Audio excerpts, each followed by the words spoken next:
But we thought enough of you to invest in your dream. A dream, a vision that you may have. Right. You understand? So there is that adds value to you. That says something about you. What you do is say, yes, indeed. They invested $30,000 because A, I am worth it, and B, my dream is worth it. What about it? That's what you say, because then what happens is someone who's watching then says, well, if they're going to invest in her, there must be something to it or to her. But and let me just finish this, because I'm on a roll, so you got me, right? You got me. Because I think it needs to be said, because what was done on television is just horrible. It's horrific. Okay? And so when all of this blew up, and I said to Dwight, I said, well, Dwight, we're not asking for the money. The only time Sheree should have really been bent out of shape is if we knocked on her door and showed up at her front step and said, you owe us $30,000. Then that's some shit. Then you have a problem. Yeah. But what we did is we invested the $30,000, and nobody's going to tell me that I can't talk about it, because guess what? I put it in a press release long before he told Ken. Wow. Because if I invest my money in sponsorship, it's my responsibility to get the attention that I need for me as Glenn Bean and also for my company. So don't expect me to invest my time in you and helping you to make your vision happen, and I can't articulate as to what my part was. Because then I'm not doing myself any justice, and I'm not doing my staff any justice. I'm not doing my company any justice. I have to do that. I have a responsibility. But her responsibility should have been, if they're investing their time in me, how can I repay them if I can't repay them in cash? Real talk. Real talk.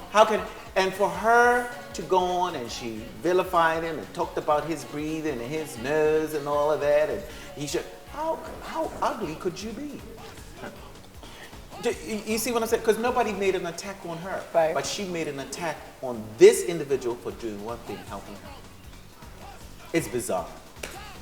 Well, again, I've never been around a group of people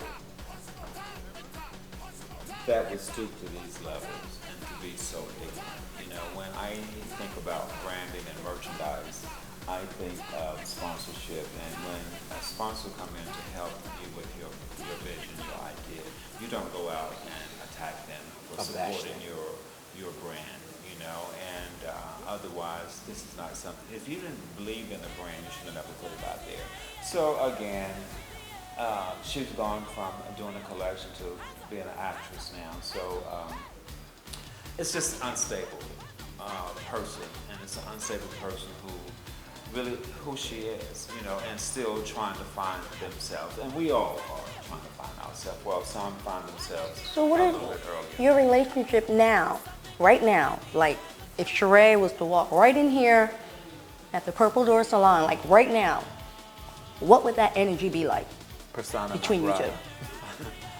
For me, I'm done. No, seriously. For me, I'm done with it. Okay. I'm done with that, and again, and if you look on my face at Sheree's house, and you can look at and I looked at the tape, and I looked at my body energy, my body language, it was like, why am I here? Because you're just too ignorant to receive the blessing that we've given you. So why am I still trying to educate a grown woman about something that she should already know? So I'm preaching to the choir, and you don't get it. You could try. What? I mean, I can only take you to the well. I can put your head down in the water, and you can still not drink it. So what's the point? It's hopeless. And I still, try to keep hope alive, and I still try to help my brothers and my sisters, because at the end of the day, that's who I am. But the ugliness is unnecessary. It's unnecessary. It's just unnecessary. And also I forget the name of the lady who, and on the show, and she talked about somebody's dress looking a mess when she was walking down the runway. Well, the truth of the matter is that had you done your job in getting your own line together, that person would not have helped you with your dress. And guess what? If it looked a mess, she did it for your sake. And not only that, you're a good person. I'm gonna tell you why. Because she offended you. Well, that is not my first time being offended. That's so true. I can't worry about that's that. true. I got. Hey, I've been there too. But this was national TV, and I'm going to tell you something. You took it like a true. I mean, you were such a true gentleman. I cannot get hung up on your ignorance and your shortcomings for mine. What's for me is for me.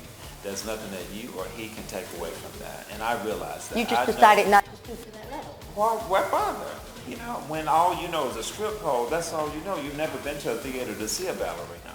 So you don't know what a ballerina looks like. Good for you, Dwight, because if it was Balinda, I'm not quite sure.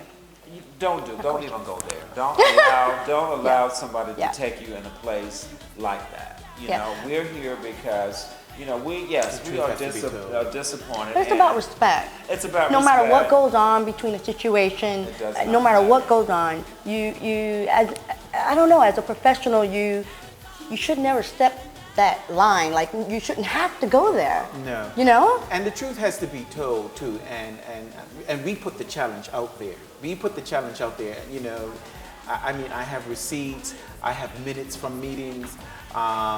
We have photographs. We have press releases. We have press release placements. When I did my press releases, showed up on Forbes.com and all over the place. My press releases were well written, well distributed. She wants to discount that too, but that's okay. But if you want to challenge us face to face, civilized as adults, we can do that, and we could bring whatever evidence, if you want to call it that, to the table, and let's have a discussion. But more importantly, I think what we could do, really, the fun thing about it would be for Bravo just to show all the film. Well, where we, you know, to show what we had done. Well, they have it, and again, you got to realize, Glenn managed billions of dollars for the Bermuda tourism. So, I mean, you're talking about somebody that this is what he does. Right. You know, this is the best. You're not going to get it no better than that. She could never afford a consultation fee for what I do. But I've learned that when you give your services away, people take them for granted.